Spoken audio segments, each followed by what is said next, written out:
kumuha ng sasakyan pero hindi mo alam kung paano ang proseso ng car loan? Matutulungan ko kayo dyan.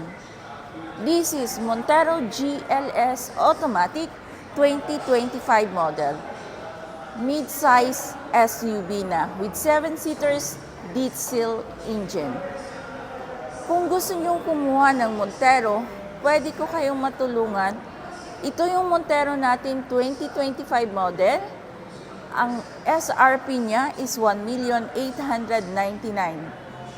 Kapag ang color na gusto nyo, black. So ang price nito, kapag black, gray, is 1,899,000.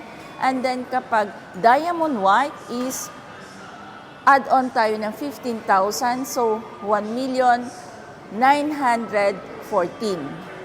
Dito, Montero GLS Automatic 2025, once na ma-approve tayo ng 20% sa BDO, BPI, and RCBC, 79,000 lang ang total down payment natin. And then, after 70 days pa kayo, magsa-start na monthly amortization. Kung bilang-bilangin nyo, parang zero down na rin kayo kasi hindi kayo magma-monthly ng 2 buwan. Kapag other bank na katulad ng PS Bank, Security na Bank, East West, Maybank, ang down payment natin is 136.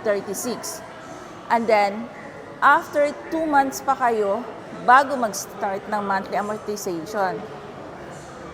Except lang ng PS Bank. Ano ang kailangan sa pagkuha ng car loan? Kapag private o government employee ka, kailangan natin mag-sign kayo ng car loan application. And then, yung requirements nyo is 2 valid government issued ID, Certificate of Employment with Compensation, latest, 3 months payslip, and then proof of billing. Kung pareho kayong may trabaho.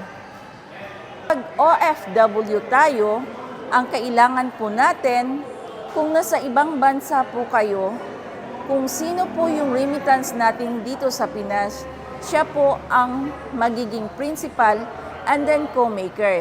Pero kayo po yung kukunan ng source of income. Kapag asawa niyo yung remittance nyo, siya po yun. Siya po ang magiging principal natin. And then co-maker kayo.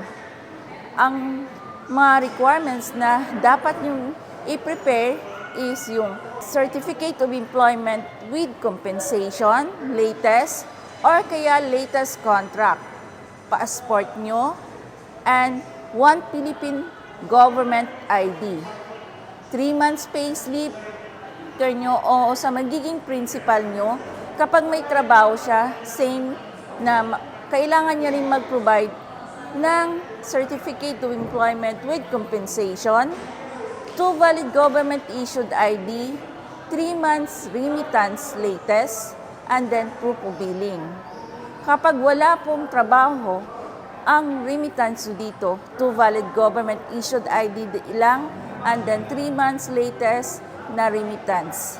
At the same time, proof of billing na latest. Iman po, kailangan natin ng latest na contract, 2 passport, Siemens book, and then 3 months payslip.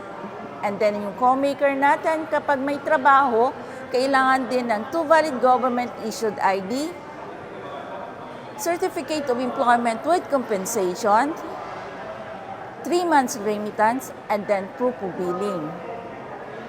Kapag hindi asawa nyo kapag OFW kayo, and then seaman, kapag hindi asawa nyo ang remittance nyo, or mag-represent sa inyo, kailangan natin mag-provide ng special power of attorney. Siya ang mag-sign in behalf sa present nyo.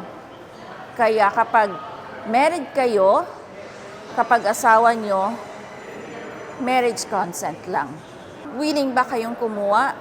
Call me now, 0945-847-0886 o kaya sa 0967-048-3951 o sa Smart ko 0961-413-4121. Dito ka na sa Subok, matatag at maaasahan yung agent. Yung lingkod Melissa Baradero ng Mitsubishi Pick Abad Santos. Located ako Abad Santos branch. Kaya guys, kuha na kayo, avail na kayo. As low as 79,000 all in down payment kapag ma-approve tayo BDO, BPI, and RCBC. And other bank, 136 lang ang down payment. And then, after 2 months pa kayo, magsa-start ng monthly amortization. Except lang po ng PS Bank. Kaya ano pang hinihintay nyo guys? 79,000 down payment. And then after 2 months pa kayo magsa-start ng monthly amortization. Parang kumuha ka lang ng Montero na manual. Parang zero down na rin ang down payment mo. Kaya halika na, avail ka na. Grab mo na to guys. Maraming salamat. God bless po.